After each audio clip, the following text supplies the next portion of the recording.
চলো আজকে তোমাদেরকে আমি আমাদের গ্রামটা ঘুরিয়ে দেখি। আমি যখনই বাড়ি আসি আমি চেষ্টা করি একটা দুটো দিন ডেডিকেটেডলি যেন আমি আমার মাঠে খেতে গিয়ে একটু ঘুরতে পারি, কারণ এরকম গ্রিনারি আমি ওখানে পাই না।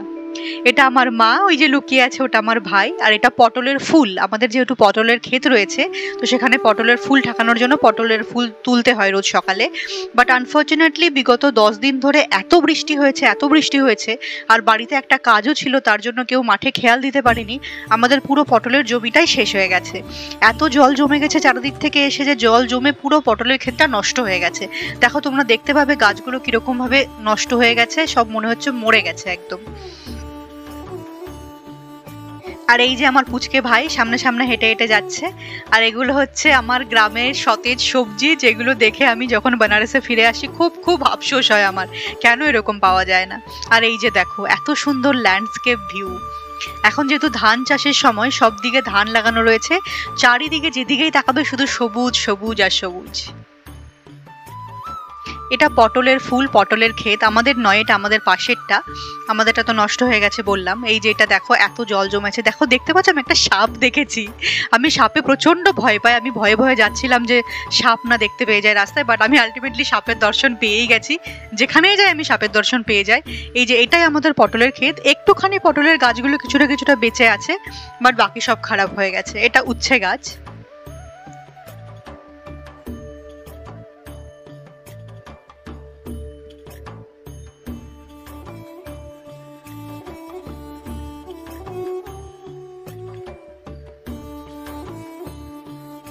আমি আসলে ভেবেছিলাম অনেকটা আগেই আসবো মাঠে, যাতে একটু অনেকটা সময় আমি এখানে থাকতে পারি।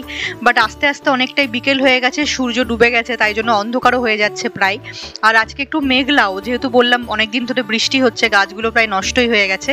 এখনো বৃষ্টি ছাড়েনি, এখনো বৃষ্টি হচ্ছে হচ্ছে এরকম ভাব, যে কোনো সময় বৃষ্টি আসবে আকাশ মেঘ করে। আর এটা হচ্ছে আমার মা, যিনি খুব দুঃখের সাথে মাঠে ঘুরে বেড়াচ্ছেন, কারণ খুব আশা নিয়ে ভেবেছিল যে কয়েক বছর নয়, একটা সিজন ইয়া দুটো সিজন অ্যাটলিস্ট পটলটা লাগিয়ে দিলে আর সেটাতে কোনো কাজ করতে হবে না। বাট আনফর্চুনেটলি পটলের ক্ষেতটা পুরোটা নষ্ট হয়ে গেছে। তো এখন বুঝতে পারছে না ওরা যে কি করবে, এটাকে ভেঙে ফেলবে নাকি পরের বার পটলের সিজনের জন্য ওয়েট করবে, ভাবাটা একটু মুশকিল। আর এই যে ক্ষেতগুলো দেখতে পাচ্ছ, একদিকে ধান লাগানো রয়েছে, একদিকে পটল লাগানো রয়েছে। ওই যে সামনে কলা গাছগুলো দেখা যাচ্ছে, তার ওদিকে আমাদের সব বাড়ি। তার সামনে এইটা পুরোটা এগ্রিকালচারাল ফিল্ড। এইটা এগ্রিকালচারাল ফিল্ড, যাদের যাদের জমি রয়েছে তাদেরই বাড়িগুলো আশেপাশে ওই দিকটাতে রয়েছে। তবে যাই বলো, বিকেলবেলা এখানে এসে হাঁটার বা থাকার যে মজা, সেটা আমি বাইরে গিয়ে পাই না। আর এটা এমন নয় যে আমি বাইরে থেকেছি বলে এখন মনে হচ্ছে, ছোটবেলায় যখন ছিলাম তখনও, এবং যখন আমি ছুটিতে বাড়ি আসতাম যখন কলকাতায় ছিলাম, তখনও বিকেলবেলা হলেই মায়ের আঁচল ধরে বলতাম চলো না মা মাঠে যাই, একটু মাঠে গিয়ে বসি, মাঠে গিয়ে একটু বসবো, গল্প করব। বাড়িতে থাকতে আমার একদম ভালো লাগে না।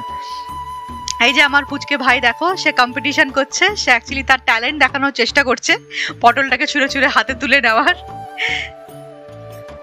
এমনিতে তুমি খেলা করতে দাও, খেলতে দাও, গান শিখতে দাও, যেটাই বলবে সেটাতে তার অনীহা। যেটা তুমি বারণ করবে সেটাও বারবার করবে।